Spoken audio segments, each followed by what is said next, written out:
এই ধর্মপুর স্কুলকে সাক্ষী রেখে তোমাকে আমি আমার স্বামী বলে বরণ করেছি।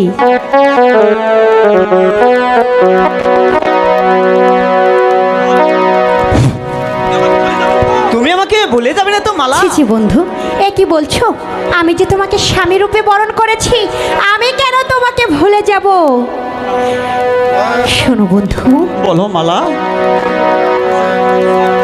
আমার পূর্বে যদি তোমার মৃত্যু হয় তাহলে আমি কি করব জানো? ও কথা বলো না মালা, ও কথা বলো না। তোমার মরার আগে আমার যেন মরণ হয় মালা। শোনো বন্ধু, এত ওভার অ্যাক্টিং করো না। তোমার পূর্বে যদি আমার মৃত্যু হয় তাহলে আমি সারা জীবনে তোমার কবরের পাশে কাশে আমি বলে চিৎকার করে কাঁদবো। তোমার যদি মরণ হয় মালা, তোমার কবরের পাশে বসে বসে মালা মালা বলে ডাকবো মালা। বন্ধু সত্যি মালা। ও